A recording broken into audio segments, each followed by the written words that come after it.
Ang ating pag-aaralan mula sa aklat ng mga awit, no? Psalms chapter 51 verse 10 at verse 12.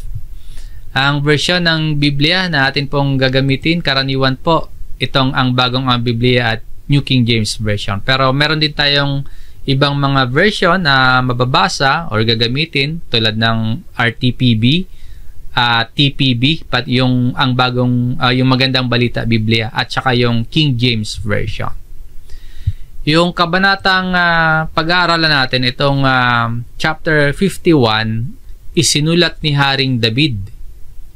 Nakatunayan natin yan sa ibang mga version po kasi or sa ibang mga salin, mababasa natin na may pamagat yung chapter 51. Halimbawa, sa Magandang Balita Biblia at saka sa King James Version, sa verse 1, merong nakalagay na heading or superscription ang tawag nila or title sa pasimula ng kabanata. Basahin po natin. Dalangin paghingi ng kapatawaran. Ang awiting ito ay ginawa ni David matapos siyang pagwikaan ni Propeta Nathan tungkol kay Batseba. Yan yung superscription o title. To the chief musician, a psalm of David, when Nathan the prophet came unto him after he had gone into Bathsheba. Yung naka-highlight po, yan yung yan yung pamagat. Kaya sinasabi nga dito, sulat ito o ginawa ito ni David. Ang awit panalangin ito, isinulat ni Haring David matapos po siyang mahulog sa malaking kasalanan. Yung pangangalo niya, kasangkot si Batseba, at yung pagpapatay kay Urias. So ito ay sinasabi nga dito, dalangin paghingi ng kapatawaran. Yung awit panalangin na ito. Si David po nung sitwasyong ito, nung panahong yan, hindi siya isang baguhan na mananampalataya. Hari siya, leader na, at writer pa nitong Book of Psalms, pero nagkasala pa din siya ng malaki. Kaya kinausap siya ni Propeta Nathan. Nagkasala si David big time. Nakagawa siya ng kasalanan at yung kasalanan na yun nagdulot sa kanya ng kabigatan o kaya panghihina ng katawan at pakiramdam ng pagkatuyo. No, ganyan yung description na mababasa natin sa chapter 32 dito din sa Psalms, yung epekto kay David ng malaking kasalanan na nagawa niya. Sa ganong kalagayan ni David na dahil sa kasalanan nawala yung kapayapaan niya, nanghina siya, nawala ng sigla, sa ganong sitwasyon lumapit sa Diyos si David. Lumapit po hindi para ipagtanggol yung sarili o kaya i-justify yung kasalanang ginawa niya, kundi lumapit siya sa Diyos para humingi ng panibagong puso at panibagong simula. Minsan po sa ating buhay Kristiyano, meron din sa ating nakakaramdam, merong ilan sa atin na para bang ang pakiramdam nanghihina o kaya kawalan ng gana o kawalang sigla. Yung bang active naman sa church, nagdadasal naman, pero nakakaramdam ng puwang, emptiness, parang may kulang, parang may harang sa pagitan natin at sa Diyos. Ang maaring dahilan po niyan, nakakalimutan natin kung gaano kahalaga na tayo po ay mapalapit sa Diyos. Kasi minsan mas pinapahalagahan pa natin yung ibang mga bagay kaysa sa Diyos. Mas pinapahalagahan pa natin minsan yung ibang mga bagay kaysa sa salita ng Diyos. Kaya minsan nakakaramdam ang ilan sa atin ng puwang. Or ang isa pang dahilan, bakit nakakaramdam tayo pagka minsan ng parang may kulang, parang may hadlang, parang merong pagitan sa atin at sa Diyos. Ang isa pang dahilan, maaaring kasalanang hindi natin pinagsisisihan. Ang epekto sa atin ng kasalanan, para tayo nanlalamig. Para tayong pagod, walang sigla. Pagod sa buhay, pagod sa paglilingkod sa Diyos. Yan ang epekto ng kasalanang hindi pinagsisisihan. Sa main verse po na ating pag-aaralan, yung panalangin ni Haring David, ang request niya, ang prayer niya, makabangon siya at makapagsimulang muli. Ang pagsamo niya, bagong puso, matuwid na espiritu, at panunumbalik ng kanyang kagalakan. Ngayon, kung tayo, halimbawa tayo naman na hulog, nadapa sa kasalanan, or nanghihina tayo, or wala tayong sigla sa paglilingkod, or maaring naliligaw tayo ng landas, maging laman dinawa ng ating panalangin yung panalangin pag-aaralan natin, yung panalangin ni David na humingi din tayo sa Diyos ng tunay na panibagong simula. Tuklasin po natin, pag-aralan po natin at pagbulay-bulayan po natin yung kaisipan o tatlong bagay o tatlong kaisipan sa bahagi ng panalangin ni Haring David na tulad niya, hangarin natin na makaranas tayo ng panibagong puso at panibagong simula. Ito yung unang punto mula sa ating main text, main verse sa chapter 51 ng Psalms, verse 10 at verse 12. Number 1, ang puso ay kailangang baguhin. Kahit po mananampalataya ka na, kailangan mo pa din yung regular heart check, regular na spiritual check-up. Pinapag-ingat nga po tayo, di ba, sa ibang sulat sa Biblia, pinapag-ingat tayo na sino mang nag-aakalang nakatayo, baka siya yung mabuwal. So, kailangan may spiritual heart check. Baka marumi na. Baka barado na ng kasalanan. So, delikado po yun. Kaya magsuri tayo at magbantay tayo ng ating mga puso. Ganito yung dalangin ni Haring David, verse 10. Lumalang ka sa akin ng isang malinis na puso, O Diyos. Sinimulan ni David yung kanyang prayer sa pinakaugat ng problema. Ano yung ugat ng problema? Puso niya. Ang dalangin niya, hindi lang basta linisin yung kanyang puso, hindi lang yung luma o taglay-taglay niyang puso ay basta linisin ng Diyos. Basta ayusin ng Diyos yung luma, yung taglay niyang puso. Kundi, ang dalangin niya, mabigyan siya ng isang bagong likha o kaya bagong lalang na puso. Muli po, bakit ganito yung prayer ni David?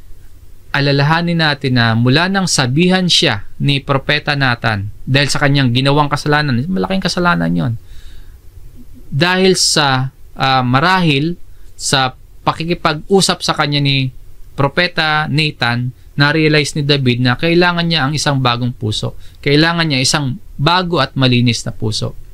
So, pinapakita nito sa atin na hindi sapat yung simpleng pag-aayos o paglilinis lang. Kumbaga, hindi sapat yung panlabas na pagbabago.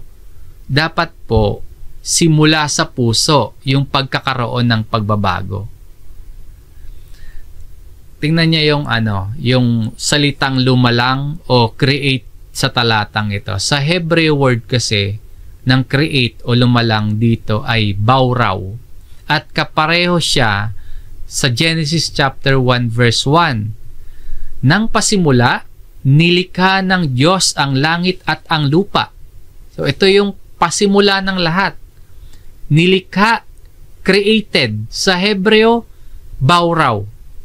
Lumikha dito ang Diyos ng langit at lupa na bago mula sa wala. Brand new. Ang nilikha dito ay bagong nilikha, bagong lalang. At ganyan din po yung dalangin ni David sa Psalms chapter 51 verse 10. Ang likhaan siya ng isang bagong puso. Yung prayer niya, yung puso niya, hindi lang basta ayusin. Hindi lang basta linisin yung taglay niyang puso. Kumbaga sa gadget natin, hindi lang basta ma-refresh o kaya hindi lang basta ma-reboot or ma-restart. Kundi isang bagong nilikha talaga, brand new, isang bagong system, isang bagong unit, factory reset. Kaya sabi ni Haring David, create in me a clean heart, O God. Hindi lang ito simpleng emotional na paghingi ng tawad sa Diyos, kundi isa itong pag-amin na ang kanyang puso, yung taglay-taglay niyang puso, wala ng pag-asa. Suko na si David. Ang kailangan niya, isang bago. Matapos ma-realize ni David yung kanyang kasalanan, ang kailangan niya pala ngayon, isang bagong puso. So, dapat matutunan din natin yung ganito, no? Kapag na-realize natin na tayo ay makasalanan, ang kailangan natin, bagong puso. Tulad ni David, isang bagong lalang, na puso. Bakit brand new? Dahil ang puso ni David, ugat ng kasalanan. Hindi lang puso ni David Sabi po ng Panginoong Diyos sa pamamagitan ni Propeta Jeremias sa Jeremiah chapter 17 verse 9, ang puso ay mandaraya kaysa lahat ng bagay at lubhang napakasama. Sinong makakaunawa nito? Ang Diyos po mismo ang nagpapahayag ng katotohanan dito. Ang sinasabi dito tungkol sa kalikasan ng puso ng mga tao. Pinapakita sa atin dito yung kalagayan natin sa paningin ng Diyos. Kung sinasabi sa atin ng Diyos na yung ating puso ay mandaraya at masama, so yung puso natin, wag nating laging i-romanticize. Ibig sabihin, wag tayong basta-basta magtitiwala sa ating mga damdamin. Wag agad-agad. Sinasabi po kasi ng ibang mga tao, kung ano daw yung nasa puso natin, yun yung sundin natin. Pero ang sinasabi ng salita ng Diyos, deceitful wicked yung puso. Ibig sabihin, hindi lang basta nagkakamali, kundi lubhang napakasama ayon dito. At ang sabi pa, sinong makakaunawa nito? Ang sinasabi niyan, kahit tayo pala mismo na may-ari ng puso natin, hindi natin kayang unawain yung lalim ng sama o kaya lalim ng pagkasira o kabulukan ng ating mga puso. Sinong makakaunawa nito? Again, ang paalala po, kung ang puso natin ay masama, huwag tayong basta-basta magtitiwala sa ating mga damdamin. Kung katulad sa sinasabi dito, na ang puso natin ay lubhang napakasama, desperately wicked, hindi natin yan kayang ayusin o hindi natin yan kayang linisin. Kung lubhang napakasama ng puso, hindi yan kayang solusyonan ng panlabas na solusyon lang. Ang kailangan po natin ay ang Diyos. Ang lumapit tayo sa Diyos, Diyos na siyang may kakayahang bumago sa atin. Bumago mula sa loob, bumago ng puso natin. Ezekiel chapter 36 verse 26. Bibigyan ko kayo ng bagong puso at bagong espiritu. Ang masuwayan ninyong puso ay gagawin kong masunurin. Ang Diyos ay may kakayahang magbigay sa atin ng new heart, bagong puso. Kaya si David, dun sa verse na ating pinag-aaralan, hindi na siya nakipagtalo sa Diyos. Hindi na siya nagtago sa Diyos. At hindi na rin siya umasa sa sarili niya lang. Hindi siya nagtiwala sa nararamdaman niya lang. At hindi na niya pinagtakpan yung kanyang mga kasalanan. Minsan po kasi, yung ibang mga tao, sa halip na ipagtapat sa Diyos yung kasalanan, pinagtatakpan pa.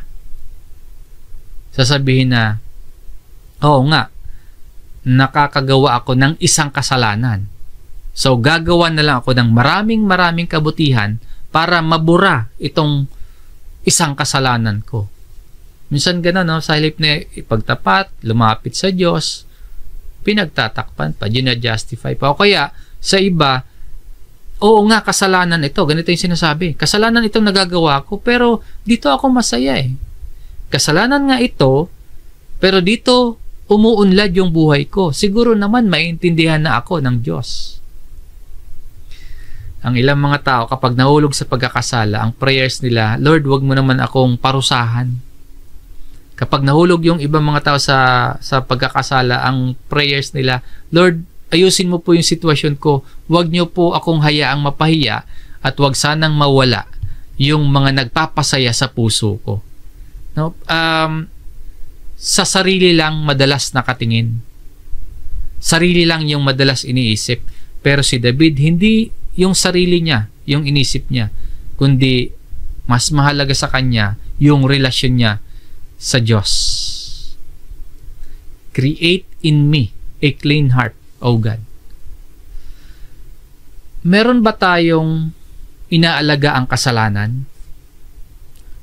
May pride or pagkainggit or may bitterness ba sa puso natin?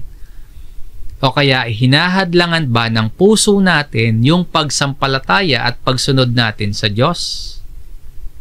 Heart check, no? Spiritual heart check. Hinahadlangan ba ng damdamin natin yung pagsamba natin sa Diyos. Yung iba kasi masyadong isinasaalang-alang, niroromanticize yung puso, yung damdamin.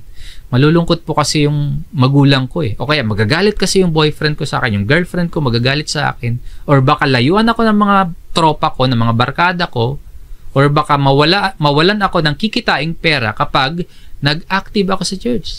O kaya kapag nagpaka-Kristiyano ako sa pamumuhay sa araw-araw, baka layuan ako ng mga barkada ko, baka magalit sa akin yung girlfriend ko, baka makornian sa akin yung boyfriend ko, or baka malungkot sa akin yung mga magulang ko. Manalangin po tayo sa Diyos na huwag lang niyang baguhin yung sitwasyon ng paligid natin, kundi hilingin nating baguhin ng Diyos yung mismong puso natin. Ang tunay na pagbabago, nagsisimula sa loob, sa puso natin. At ang Diyos lamang ang makakagawa ng pagbabagong yon, yung tunay na pagbabago sa atin. Matapos idalangin ni Haring David na pagkalooban siya ng bagong malinis na puso, ito po yung kasunod na hiniling niya. Ito yung kalawang punto sa ating pag-aaral. Ang Espiritu ay kailangang ituwid. Marami sa atin kapag nagkasala, hihingi ng tawad sa Diyos. Isang tamang pagkilos yon, yung paghingi ng tawad.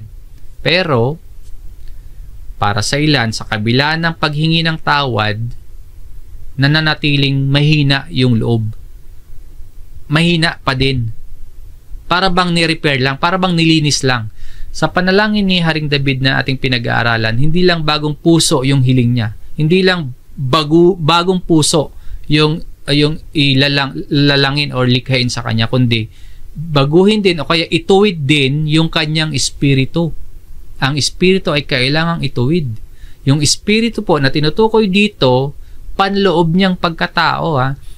Yung espiritu na tinutukoy dito, sa prayer niya, disposition niya, paninindigan niya. Ang sabi po, at muli mong baguhin ang matuwid na espiritu sa loob ko. Yung salitang matuwid o steadfast, sa Hebrew word niyan ay kun. Ang ibig sabihin ng kun, magpatibay or magtatag o matuwid o magtuwid. Matibay na paninindigan. Yung steadfast, yung matuwid. Matuwid na direksyon, gawing matatag. So si Haring David ay humihiling sa Diyos na ayusin at patatagin yung espiritong nasa kanya, nasa loob niya. Hindi po likhaan ng bago na katulad dun sa puso. Sa halip po, ang prayer niya dito, renew a steadfast spirit within me. Yung panalangin niya, yung kanyang espiritu ay ayusin, patibayin at gawing matatag, steadfast. Ganyan din po yung diwa ng pananalangin ni Apostol Pablo para sa mga taga-Efeso. Sa Ephesians chapter 3 verse 16, idinadalangin kong palakasin niya ang inyong buhay espiritual ayon sa kanyang kayamanan at kadakilaan sa pamamagitan ng kanyang espiritu. Yung dalangin dito ni Pablo, palakasin ng Diyos yung buhay espiritual, to be strengthened with might, the inner man. Ang panloob na tao, kailangang patatagin, kailangang ayusin, kailangang ituwid. Hindi lang panlabas na kilos, talagang yun nasa loob, yung kailangang ayusin. Ang magpapalakas ng buhay espiritual nating mga tao, walang iba kundi ang Diyos mismo. Mahalaga po ito itong sinasabi dito na inner man o buhay espiritual. Bakit po?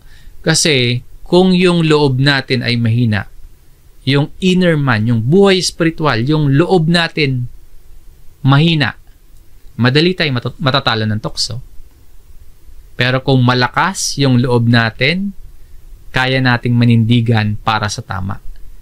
Kung matatag, kung matibay, strengthened with might yung loob natin, kaya nating manindigan para sa tama kahit mahirap, kahit maraming maaring mawala o maisakripisyo. Sabi nga po sa Proverbs chapter 18 or Kawikaan chapter 18 verse 14, ang matatag na kalooban ay mabuti sa tao. Ngunit kung mahina ang loob, anong mangyayari rito? Matatag na kalooban, spirit of a man. Yung lakas ng ating panlabas na buhay dapat po nakaugat sa matatag na kalooban. Yun daw ay mabuti sa tao. Nakaugat sa malakas na espiritu. Matatag na kalooban, spirit of a man. Kapag ang espiritu ay malakas o matatag, kaya nitong dalhin o kaya niyang tiisin ang mga pagsubok at mga paghirap na mararanasan niya. Pero kung yung espiritong nasa atin mahina, madali tayong babagsak. Kung mahina yung espiritu, mahina yung loob natin, madali tayong matatalo ng kasalanan. Kapag mahina yung ating loob, kaya nga sabi tayo, anong mangyayari dito? Madali tayong bumigay. Kahit pa sa maliliit na problema lang o maliliit na mga tukso. Paano pa kung malalakas na kasalanan? Lalong wala tayong kalaban-laban. Yan po yung dahilan kung bakit kasama sa pananalangin ni David na renew a steadfast spirit within me.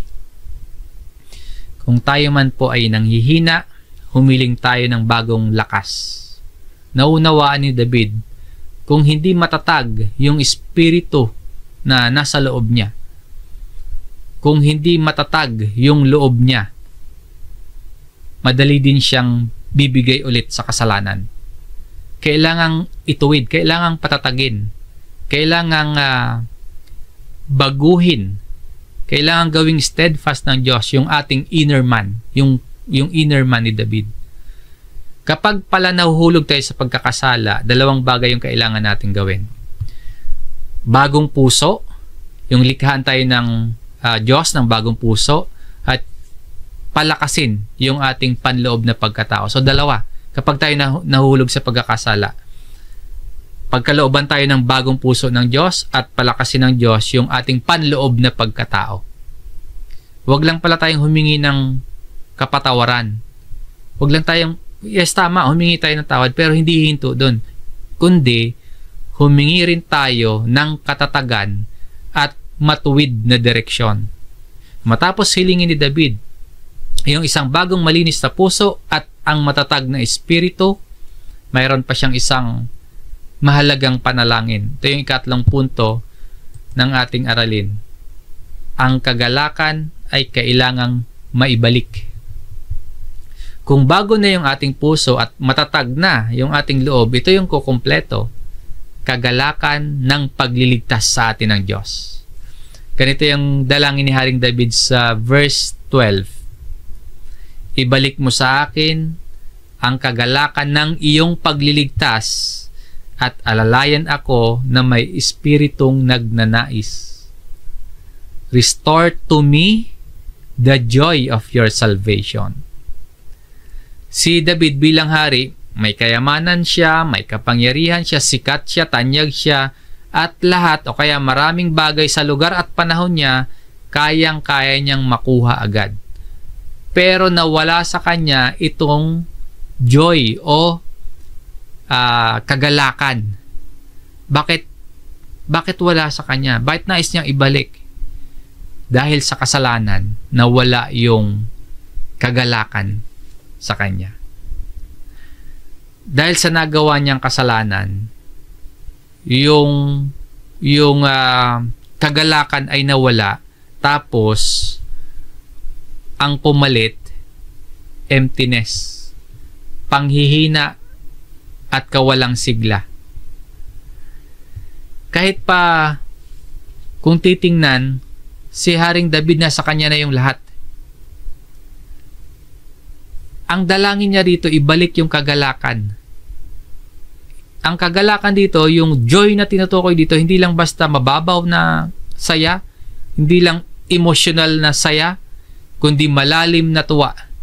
Bunga ng pagpapatawad at bunga ng pagliligtas, bunga ng salvation ng Diyos. Yun pong naunawaan nating pinatawad tayo ng Diyos, nagre-resulta yun ng kagalakan sa atin. Yun yung, yun yung prayer request ni David. Ibalik mo sa akin ang kagalakan ng iyong pagliligtas. Kapag tayo pinatatawad ng Diyos, nagbubunga, nagdudulot yun sa atin ng kagalakan. Yung kasalanan po kasi, naglalayo sa atin sa presensya ng Diyos. Kapag malayo tayo sa presensya ng Diyos, kasi meron tayong kasalanan, wala tayong tunay na kagalakan. Pero sa kapatawaran ng ating mga kasalanan, nakakalapit tayo sa Diyos.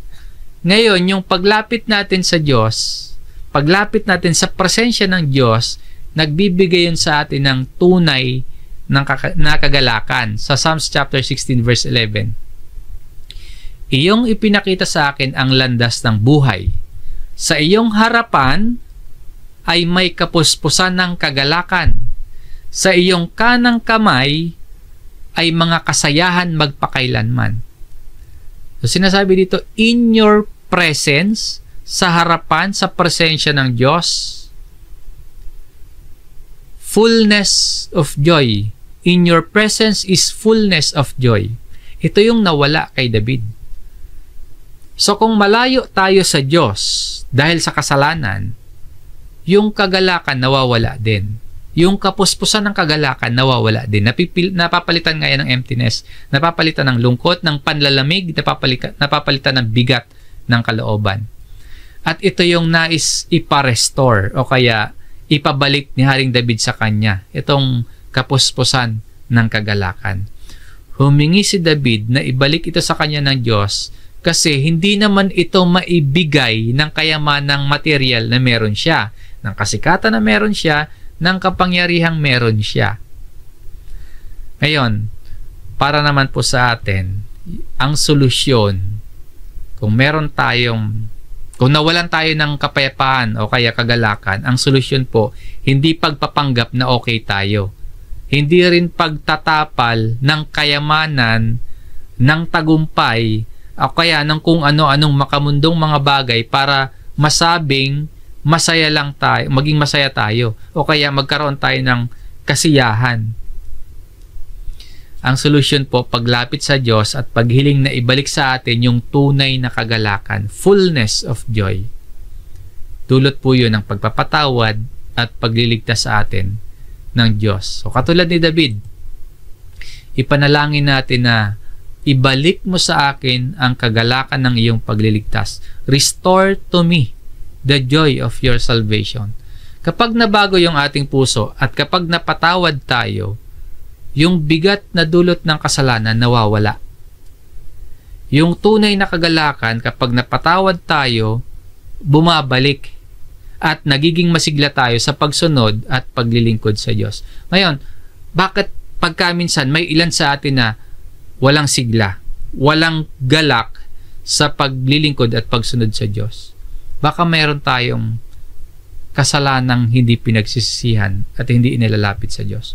Pero kapag yan ay inilapit natin sa Diyos at napatawad tayo, yung bigat na dulot ng kasalanan, nawawala yan. Napapalitan o naibabalik sa atin yung kapuspusan ng kagalakan. Yung fullness of joy. Kung meron man sa atin yung pakiramdam ay nawawala o yung kagalakan ay nawawala sa lahat ng ating mga ginagawa, kung meron tayong ganong pakiramdam, kung tayo ay nawawalan ng sigla sa paglilingkod,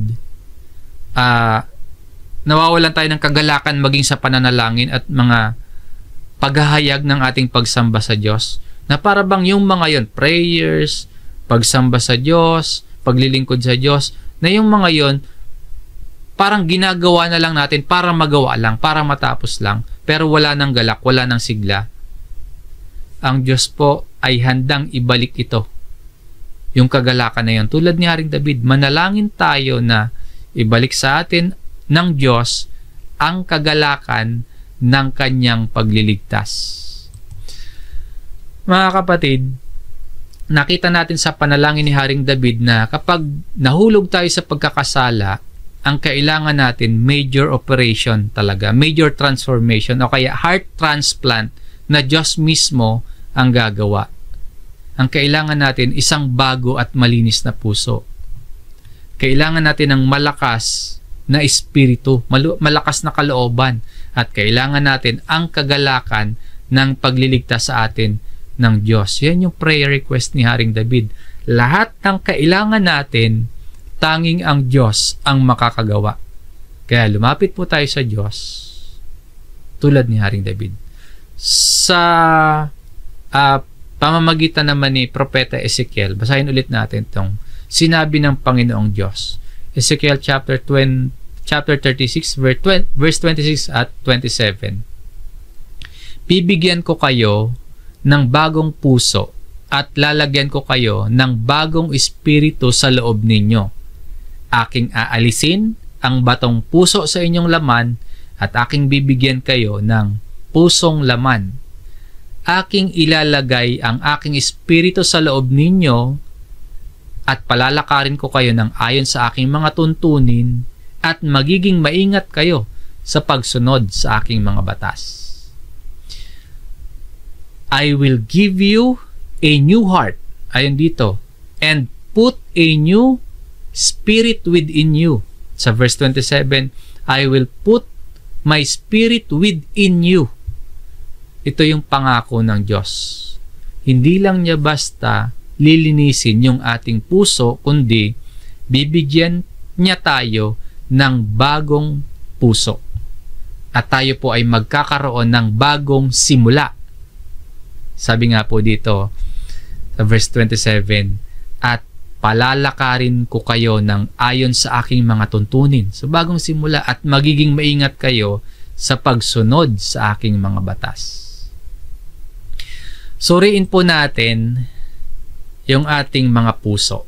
Baka kailangan ng baguhin ito ng Diyos. At suriin natin yung espiritong nasa atin. Dapat matatag, dapat malakas. Dapat hindi basta-basta bumibigay sa tukso at hindi basta-basta madaling maakay ng pandaraya ng kaaway. Suriin din po natin yung ating mga kagalakan. Baka sa mga bagay na panlupa lang tayo, humuhugot ng galak. At baka hindi na masigla yung ating paglilingkod at hindi na tayo nakakaramdam ng kagalakan sa ating pagsunod sa Diyos. So, suriin po natin ang mga yan. Nais mo po ba ng panibagong puso? Nais mo bang maituwid muli yung buhay spiritual mo? At nais mo bang maibalik ang dating kagalakan sa paglilingkod? Ganyan yung prayer ni Haring David.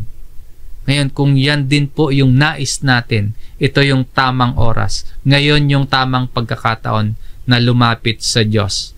At ipanalangin mo po sa Diyos ang panibagong puso at ang panibagong simula. Sa Diyos ang kapurihan. Maraming salamat sa inyong pakikinig mga kapatid. Tayo po ay manalangin.